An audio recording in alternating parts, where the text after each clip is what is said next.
আলহামদুলিল্লাহ আমরা আশাবাদী। প্রতিদিন বাংলাদেশে, এই আমার শেষ 2 মিনিটের কথা, প্রতিদিন বাংলাদেশে এখন দেশের হালাত অনেক ভালো। এটিকে ভালো যে প্রতি মুহূর্তে এখন যুবক, কিশোর, নওজোয়ান, এই নতুন প্রজন্ম ইসলামের দিকে ফিরছে। আলহামদুলিল্লাহ, এটা আমাদের জরিপ। আমরাও দেশের খোঁজ খবর রাখি। আমরা চাঁদের দেশে থাকি না, আমরা মঙ্গল গ্রহে থাকি না, আমরা এই দেশেই থাকি। আলহামদুলিল্লাহ, অসংখ্য অগণিত যুবক আমার জানা মতে আলহামদুলিল্লাহ যারা গুনাহ করতে করতে বিরক্ত হয়ে গেছে, এখন আর ভাল লাগে না, এখন আর ভাল লাগে না, নতুন কিছু চাচ্ছে। এই নতুনটাই ইসলাম, নতুনটাই ইসলাম। বাংলাদেশের অগণিত ইউনিভার্সিটিতে বর্তমানে নওজোয়ান ছেলেরা আল্লাহর কথা, রসুলের কথা, নবীর জীবনের কথা শুনে চোখের পানি ফেলে অঝরে কাঁদতেছে।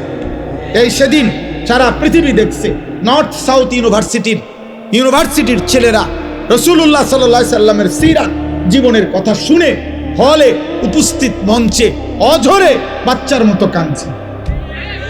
ইউনিভার্সিটির ছেলেরা, বহু ইউনিভার্সিটির ছেলেরা আমগোর সাথেও যোগাযোগ করে যে আলহামদুলিল্লাহ হুজুর, আমরা আমাদের জায়গা থেকে দ্বীনের কাজ করছি, কোনো দল পার্টি বুঝি না, আল্লাহর দিকে ফিরছে। তুমি যুবক, তুমি কিশোর, মনে রাখো তুমি হয়তো বাদ পড়ে যাবে। ইমানদার ঠিকই জাগবে, জাগবে। আলহামদুলিল্লাহ সারা বাংলাদেশে আমরা একটা মেহনত করি। সমস্ত নওজোয়ান আমি দাওয়াত দিলাম, আমাদের একটা ছোট্ট মেহনত আছে। সেটা কি? ফজর ক্যাম্পেইন। আমরা এই কাজটা করি, মানে ফজরের নামাজের মুসল্লি বৃদ্ধির চেষ্টা করি কিশোর যুবকদের মাধ্যমে।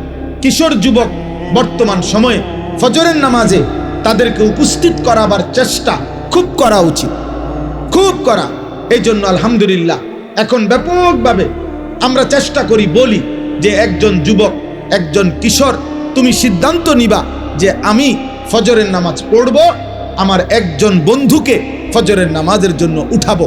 তোমরা 2 জন হবা, তোমরা 2 জনকে আবার ডাকলে 4 জন হবে, 4 জনে ডাকলে 8 জন হবে, 8 জনে ডাকলে 16 জন হবে। এইভাবে ইনশাআল্লাহ ফজরের মুসল্লি বাড়বে। ফজরের মুসল্লি কেন বাড়ানো দরকার? 1 নাম্বার কথা হলো, ফজরের মুসল্লি যারা রাসূলের হাদিসের বাণী মাহাদির সৈনিক, তারা ফজরের মুসল্লি দ্বারা যারা দাজ্জালের বিরুদ্ধে লড়বে, তারা ফজরের মুসল্লি যারা বিশ্বময় ইমানের পতাকা উড়াবে, তারা। এজন্য আগামীর পৃথিবীতে ফজরের মুসল্লি আল্লাহর জন্য লড়াই করুন। এই জন্য তোমাদের